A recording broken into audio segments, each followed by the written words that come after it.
यीशु मसीह को सूली पर चढ़ाया जाना, क्रूसिफिक्शन ऑफ जीसस क्राइस्ट। हम देखते हैं रोमन कैथोलिक परंपरा में यीशु मसीह के 5 घावों पर ध्यान और प्रार्थना करते हैं। ये कहा जाता है कि वर्ष 1224 में असीसी के फ्रांसिस पैशन ऑफ क्राइस्ट पर ध्यान कर रहे थे और उन्होंने एक दर्शन देखा। अपने दर्शन में उन्होंने एक दिव्य पुरुष को देखा जिसके शरीर पर घावों के 5 निशान थे और उन्होंने उसे यीशु के रूप में पहचाना। फ्रांसिस ने पाया कि उस पर 5 निशान थे, 2 उसकी हथेलियों पर और 2 उसके पैरों पर और 5वां घाव उसकी पसली में, जहां बाइबल कहती है कि यीशु को एक सैनिक ने उनकी बगल में भाला मारा। रोमन कैथोलिक चर्च ने जल्द ही इन 5 घावों की याद में कॉर्पस क्रिस्टी नामक एक नया पर्व शुरू किया।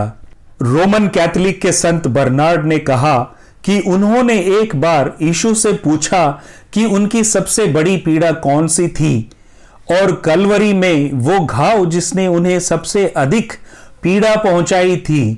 यीशु ने उत्तर दिया, जब मैं दुख के मार्ग पर अपना क्रूस उठा रहा था तब मेरे कंधे पर एक गंभीर घाव था जो दूसरों की तुलना में अधिक दर्दनाक था और जिसे दर्ज नहीं किया गया है।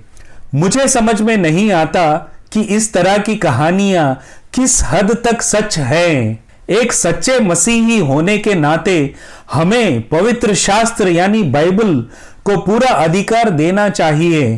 प्रत्येक मसीही को धार्मिक परंपराओं, दर्शन और सपनों के बजाय बाइबल को अपने विश्वास और अभ्यास के लिए पूर्ण अधिकार के रूप में लेना चाहिए।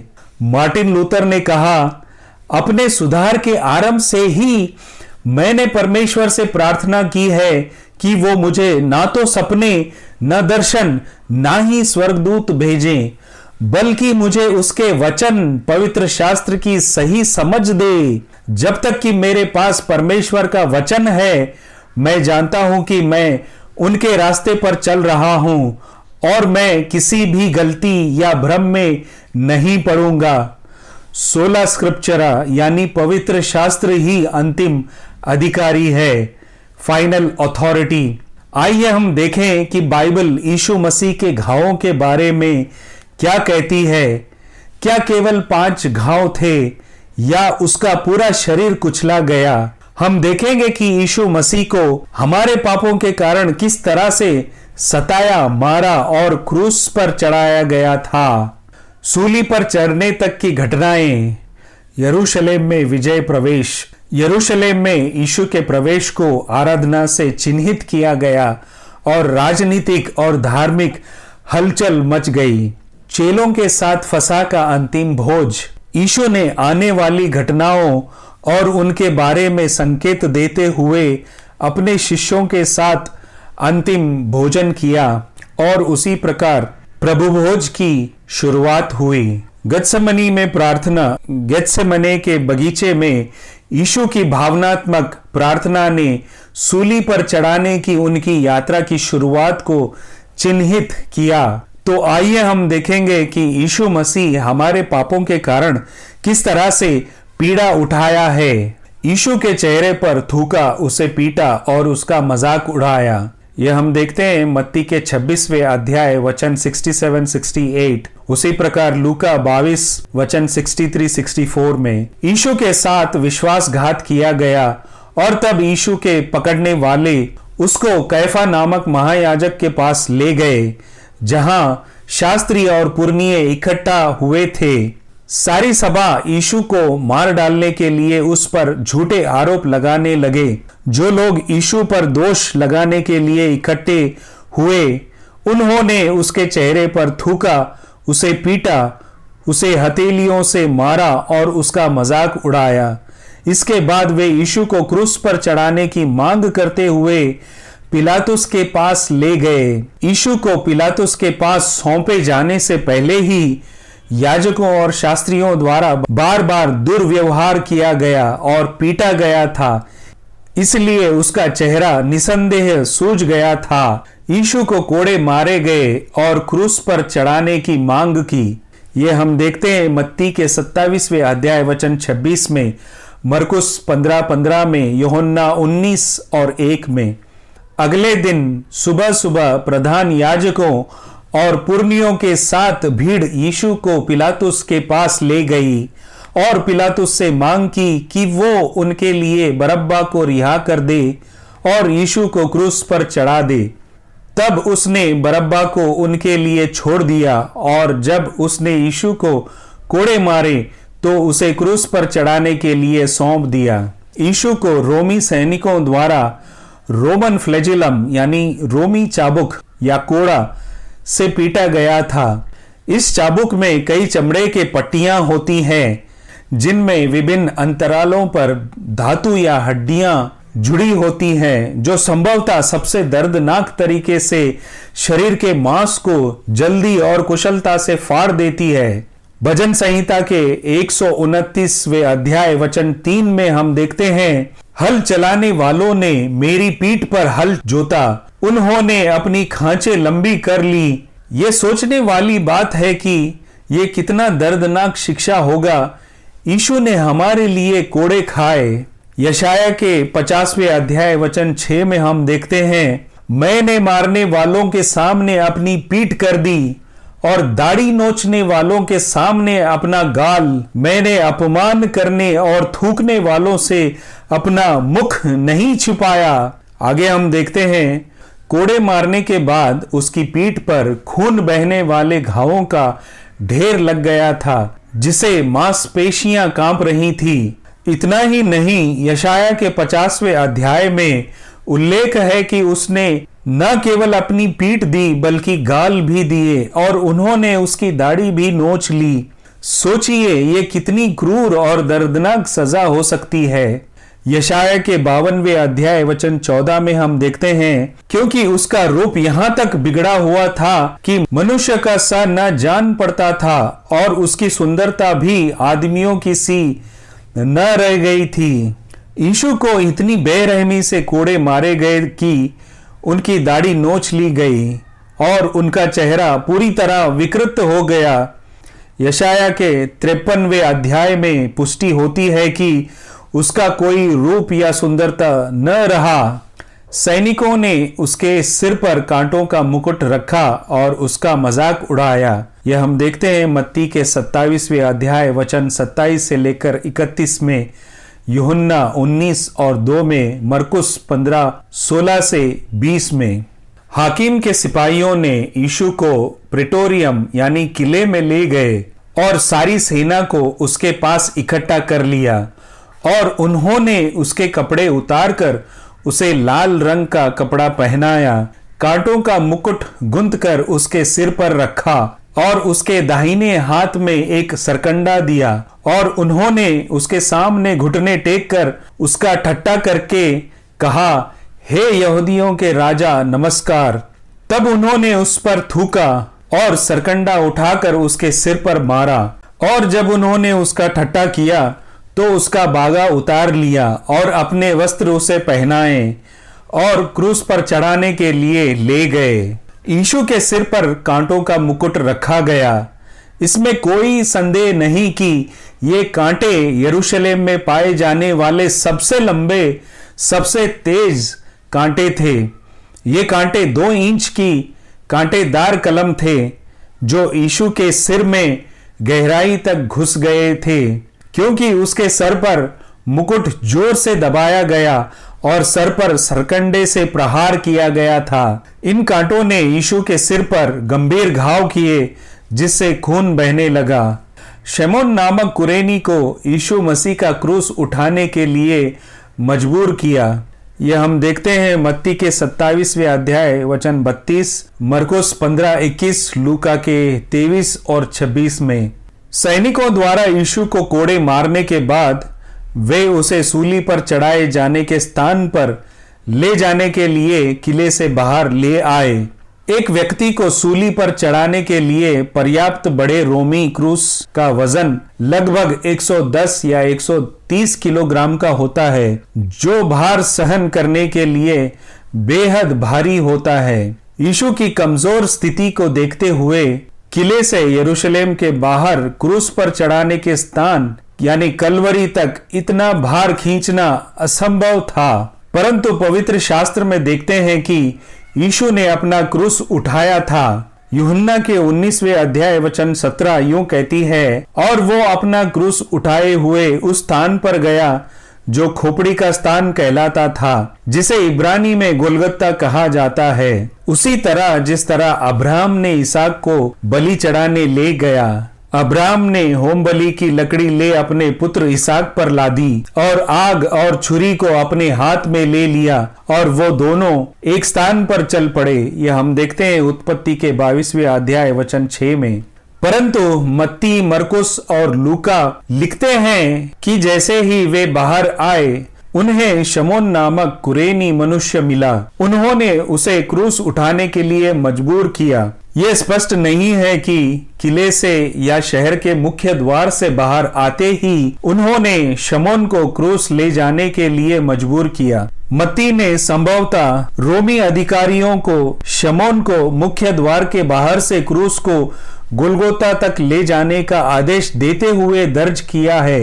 यूहन्ना ने संभवतः यीशु को शहर की सड़कों पर क्रूस ले जाते हुए दर्ज किया था, जहां वो यीशु को देखने में सक्षम था। जब यीशु को ले जाया गया तो कई महिलाएं उनके लिए रो रही थी, परंतु यीशु ने उनकी ओर फिरकर कहा, हे यरूशलेम की पुत्रियों, मेरे लिए मत रो, परंतु अपने और अपनी संतान के लिए रो। यीशु को सूली पर चढ़ाया जाना। मत्ती के अध्याय 27 वचन 33, मरकुस 15-22, यूहन्ना 19 और 17 में देखते हैं। यीशु को सूली पर चढ़ाने के लिए गोलगोता नामक स्थान पर ले जाया गया, जिसे कलवरी भी कहा जाता है। प्राचीन यरूशलेम में खोपड़ी के आकार की पहाड़ी जो यीशु के क्रूस पर चढ़ाने का स्थान था।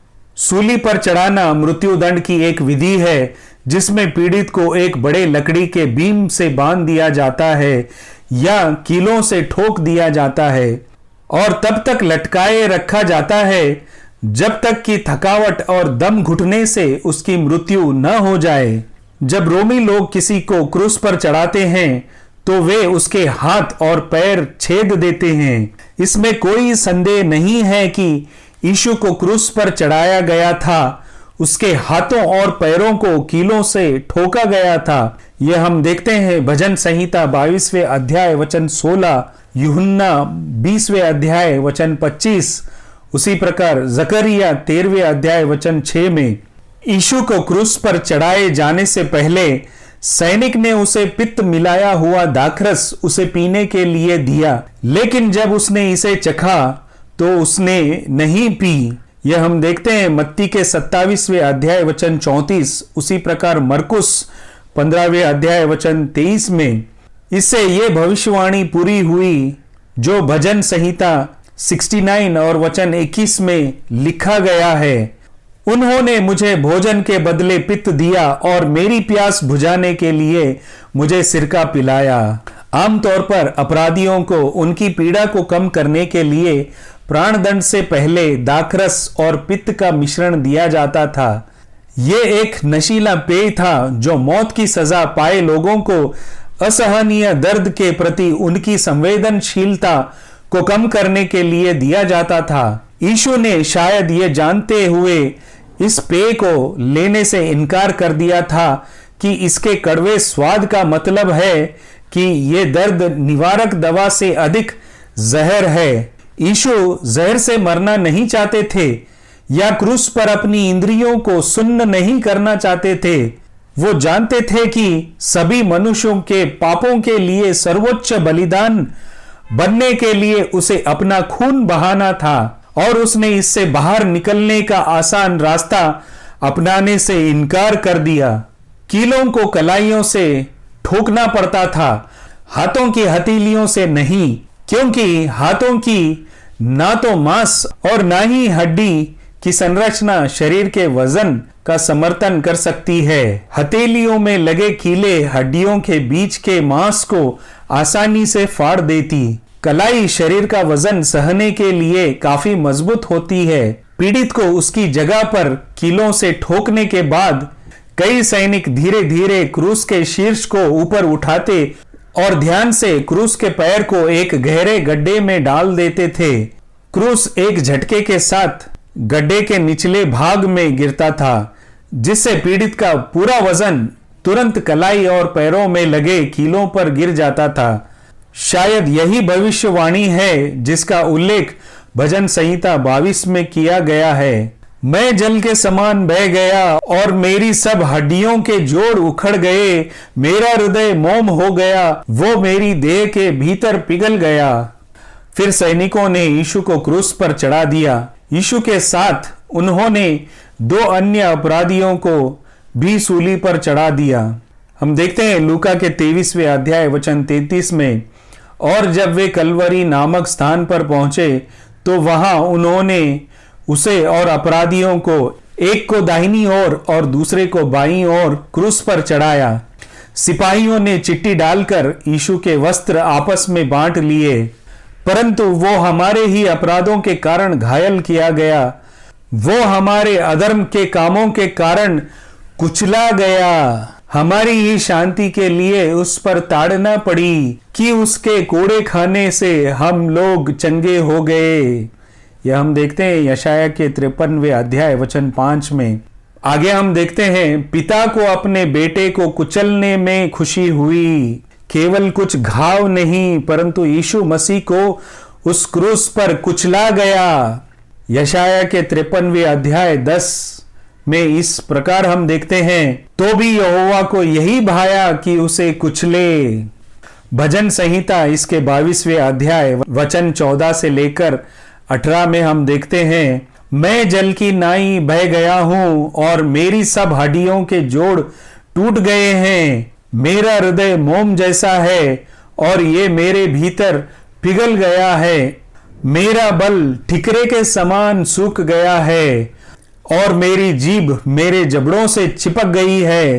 तू मुझे मृत्यु की धूल में ले आया है, क्योंकि कुत्तों ने मुझे घेर लिया है, दुष्टों की मंडली ने मुझे घेर लिया है, उन्होंने मेरे हाथ और मेरे पांव छेदे, मैं अपनी सभी हड्डियां गिन सकता हूं, वे मुझे देखते और घूरते रहते हैं, वे मेरे वस्त्र आपस में बांट लेते हैं और मेरे वस्त्र के लिए चिट्ठी डालते हैं। जो जो बातें यीशु के बारे में लिखी थी वो सब बातें पूरी हुई। यीशु को पीने के लिए खट्टी सिरका दी। यह हम देखते हैं मत्ती के 27 और इसके 46, 48, मरकुस 15, 36, लूका 23, 36, यूहन्ना 19, 29। तीसरे पहर के निकट यीशु ने बड़े शब्द से पुकार कर कहा, एली एली लामा सबक्तिनी, अर्थात हे मेरे परमेश्वर तूने मुझे क्यों छोड़ दिया। जो वहां खड़े थे उनमें से एक ने तुरंत दौड़कर स्पंज लिया और उसे सिरके में डुबोया और सरकंडे पर रखकर उसे पीने को दिया। यह सिरका उस सिरके के समान नहीं था जो उन्होंने यीशु को क्रूस पर चढ़ाने से पहले दी थी।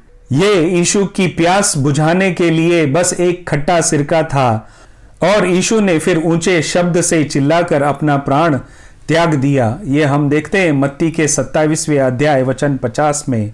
सिपाहियों ने उसकी बगल में छेद कर दिया। तब सिपाहियों ने आकर एक की और दूसरे की, जो उसके साथ क्रूस पर चढ़ाए गए थे, टांगे तोड़ दी। परंतु जब वे यीशु के पास आए और देखा कि वो पहले ही मर चुका है, तो उन्होंने उसकी टांगे नहीं तोड़ी, परंतु सिपाहियों में से एक ने उसकी पसली में भाले से छेदा और तुरंत लहू और पानी निकलने लगा। यह हम देखते हैं यूहन्ना के 19वें अध्याय वचन 32 से लेकर 34 में। इससे जकरिया के 12वें अध्याय वचन 10 की भविष्यवाणी पूरी हुई। तब वे मुझ पर दृष्टि करेंगे जिसे उन्होंने भेदा था। लेकिन सैनिकों ने यीशु की एक भी हड्डी नहीं तोड़ी, क्योंकि वो पहले ही मर चुका था। ये निर्गमन 12वें अध्याय वचन 46 में यीशु मसीह के बारे में बताई गई भविष्यवाणी को पूरा करता है। उसी प्रकार गिनती 9वें अध्याय वचन 12 और भजन संहिता 34 और वचन 20 में भी लिखा है। अंत में हम देखते हैं कि यीशु को पुरनियों और शास्त्रियों ने पीटा और उसके मुंह पर थूका, उसका मजाक उड़ाया। सैनिकों ने यीशु के पीठ पर कोड़े मारे, जिससे उन्हें गंभीर घाव और असहनीय पीड़ा हुई। कोड़े मारते समय उनकी दाढ़ी नोच ली गई, चेहरा बिगड़ गया। यीशु के सिर पर कांटों का मुकुट रखा गया और उनके सिर पर सरकंडे से प्रहार किया, जिससे कांटे उनके सिर माथे में चुभ गए और बहुत खून बहने लगा। उनके हाथों और पैरों में कीलें ठोक दी गई। एक भाला उनके पसली में छेदा गया, जहां से उनके शरीर से खून और पानी बह निकला।